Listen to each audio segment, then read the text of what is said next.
इस देश की राजनीति में हमेशा से ही राजनीतिक सिद्धांत बने रहे थे। दलों के आपसी वैचारिक मतभेद थे, लेकिन किसी का किसी से कभी मनभेद नहीं हुआ था। संसद से लेकर सड़क तक नेता आलोचना करने के बाद मित्रवत तरीके से मिलते थे, लेकिन समकालीन राजनीति में ऐसा देखने को बिल्कुल नहीं मिलता, क्योंकि पीएम मोदी के विरोध में विपक्ष इतना अंधा हो चुका है कि अब वो नेता अपनी भाषा भी नहीं देखते। कैसे, बताते हैं आपको। तृणमूल कांग्रेस सुप्रीमो और पश्चिम बंगाल की मुख्यमंत्री ममता बनर्जी को बीजेपी से पंगा लेना भारी पड़ सकता है, क्योंकि बीजेपी ने ममता बनर्जी के खिलाफ जबरदस्त पलटवार किया। दरअसल ममता बनर्जी ने भारतीय जनता पार्टी को चेतावनी देते हुए कहा था कि यदि केंद्रीय एजेंसियां उनकी पार्टी के 4 नेताओं को गिरफ्तार करती हैं तो इसके बदले राज्य की पुलिस 8 बीजेपी नेताओं को गिरफ्तार कर जेल भेजेगी। लेकिन अब बीजेपी ने ममता के नहली पर दहला मारने की तैयारी की है।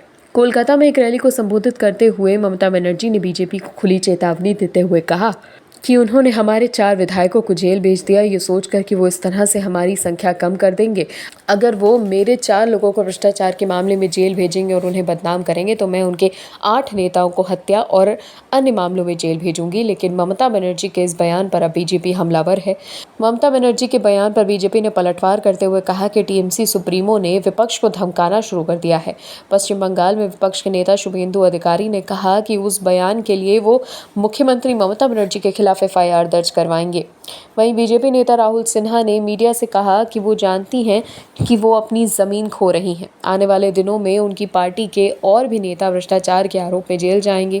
गिरफ्तारियों से ना तो बीजेपी और ना ही केंद्र का कोई लेना देना है, वो सभी अदालत द्वारा आदेशित जांच है।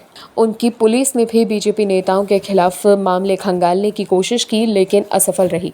आपको बता दें कि ममता बनर्जी ने ये बयान पार्टी के नेताओं की बैठक को संबोधित करने के दौरान दिया। अपने बयान में ममता बनर्जी ने कहा कि केंद्र ने सभी को बंदूक की नोक पर रखा है। उन्होंने कहा कि आज आप हंस रहे हैं क्योंकि हमारी पार्टी के नेता अनुब्रत मंडल, पार्थ चटर्जी, माणिक भट्टाचार्य, ज्योतिप्रिया मलिक और अन्य कुछ नेता जेल में हैं। ये परंपरा जारी रहेगी।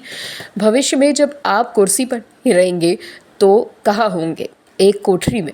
आपको बता दें कि विभिन्न कथित घोटालों में प्रवर्तन निदेशालय ईडी और केंद्रीय जांच एजेंसियों द्वारा गिरफ्तार किए जाने के बाद कम से कम 5 हाई प्रोफाइल टीएमसी नेता अब न्यायिक हिरासत में हैं। इनमें से 4 विधायक भी शामिल हैं, जिनमें से 2 राज्य के मंत्री रह चुके हैं। Bureau report OMH news. और भी वीडियोस देखने के लिए चैनल को सब्सक्राइब करें और बेल आइकन को दबाएं।